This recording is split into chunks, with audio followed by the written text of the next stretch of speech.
Hello friends, this is the next second lecture of real analysis in set theory, and we have done many questions on supremum and infimum. Now it's the next question on based on supremum and infimum. The question is that if a is x such that x is equal to 4n plus 3 divided by n, and where n is natural number, then find the supremum and infimum of a respectively. It's a MCQ type question, 7 or 4, 0 or 4, 3 or 4, or none of these. So let us solve. We can solve this using two way or by two property two way. First way is we can put the value manually and we can see what is the supremum and infimum of the value, infimum of the set, but it is too lengthy because you can see for this set the supremum is 7, but for finding infimum we have to go for further values and which will take more time. So that's why we find a better solution approach, which is if x is given and which is 4n plus 3 divided by n, we can divide this by n and it will be 4 plus 3 divided by n, where n is natural number. Okay, now for these values just we don't know what is the 1 by n, am I right? So we have to find the supremum and infimum value of 1 by n. If we want to find the supremum, then we have to find the supremum of 1 by n. So supremum of this value means supremum of this value only, and we know supremum of 1 by n is 1, so this is 1, so 4 plus 3 into 1, and which is 7. It's our first answer. And infimum of a, we know for finding the infimum we have to just find the infimum of 1 by n, and we know that infimum of 1 by n means 0, so 4 plus 3 into 0, and which is equal to 4, and our answer is 7 is supremum and 4 is the infimum, and answer is option A.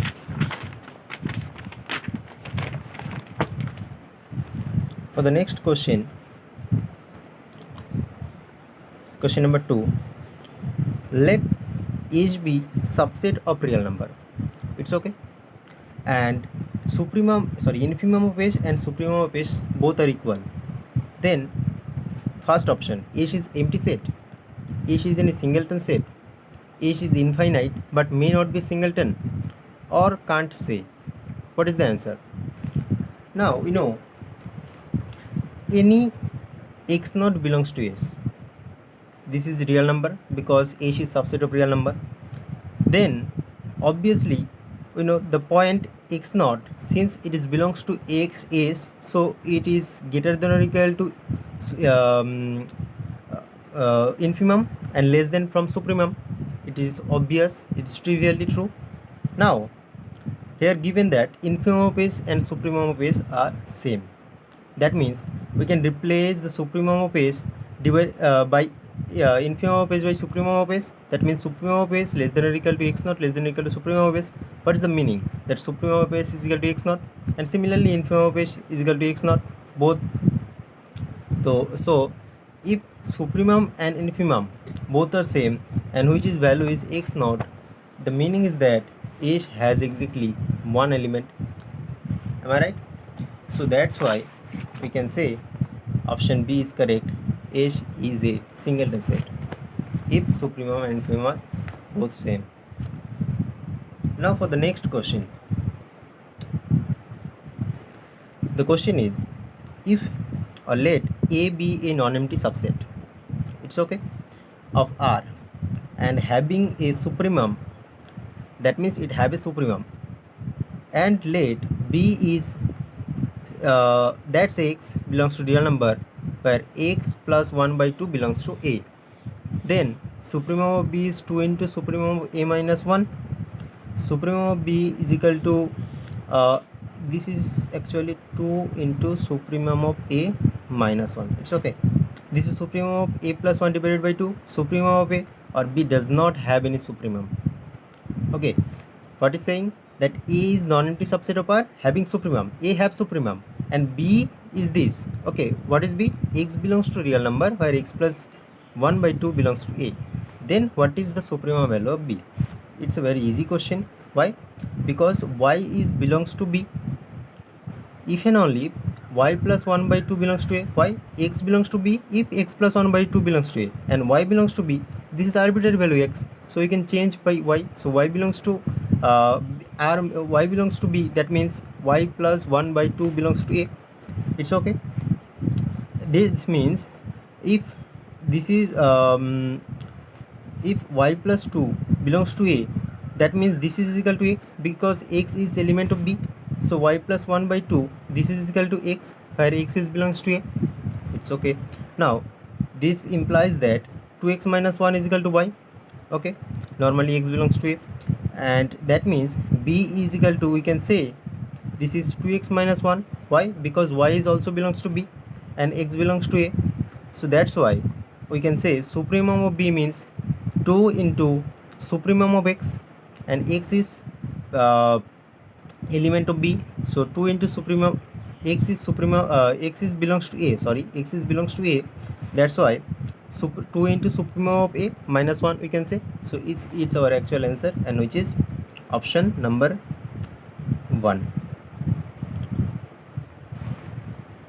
Next question, Archimedean property. It is an important property. We have to understand what is the meaning of Archimedean property. It says that if x is a real number, okay, then there exists a natural number nx such that nx greater than x. Means you can take any number, real number x, and will get always a greater natural number from that number. It is the normal meaning.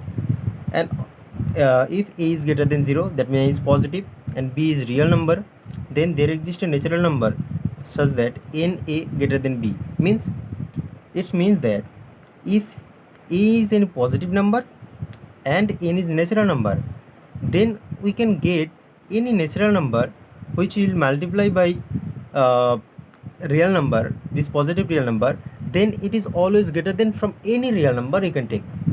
Okay, why? The reason is b by a belongs to real number, because a is positive, it is non-zero, so you can take b, and b is real number, b by a belongs to real number.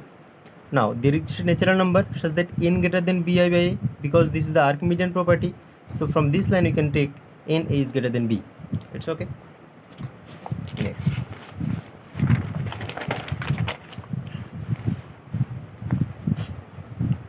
now the application. Infimum of 1, half, 1/3 and so on is 0. How can we prove using the Archimedean property that infimum of this set is 0? It's very easy. Why? Because 0 is less than x. It's okay. For all x belongs to 1, half and so on. Because 0 doesn't belongs to this. 0 is tends to this set. Am I right? 0 is less than of x, and x belongs to 1, half and so on. Implies what? Implies it implies that 0 is the lower bound of 1, half, 1/3 and so on. Am I right? For all values, if it is less than this, it is the lower bound. Is the definition of lower bound. Am I right? So let a be any lower bound, and 1, half, 1/3 and so on. A is any lower bound of this. It is possible that a less than or equal to 0. A be any lower bound of this set, and let, if possible, a is not less than or equal to 0. It's okay. Then obviously a is greater than 0. Okay, so that means 1 by a is also greater than 0. By Archimedean property, there exists a natural number. We can say n is greater than 1 by a, and a is greater than 1 by n. But we say that a is the lower bound of this. So now 1 by n belongs to this. Now 1 by a is always less than 1 by a. Therefore a is not a lower bound of this, and which is a contradiction. Therefore a is always less than or equal to 0, and 0 is the greatest lower bound. Therefore we know greatest lower bound means the infimum. So infimum of this is equal to 0. It is very easy proof. Okay. Next one question. This is the last question for today, and okay, then some 2 properties are there. Just to complete in a minute. Okay, h is any set which is minus 1 power n, 1 by 4 minus 4 by n belongs to natural number. Okay, then supremum of s and infimum of s we have to find.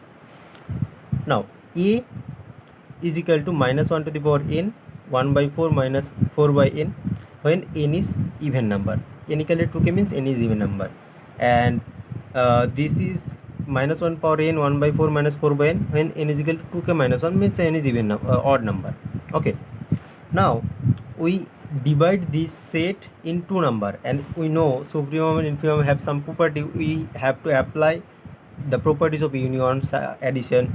Since here union of two set, we can apply the supremum of union of two set. We know supremum of s is equal to supremum of a union b, and we know supremum of a union b is equal to maximum of supremum of a comma supremum of b. Now, and infimum of s is minimum of infimum of a comma b. It is the formula. Now a is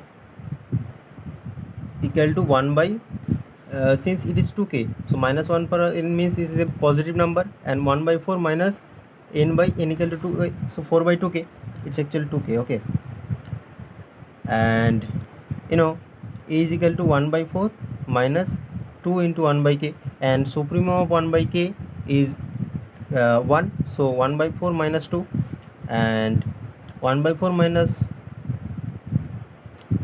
sorry, yes, 1 by 4 minus 2 is means minus 7 by 4, and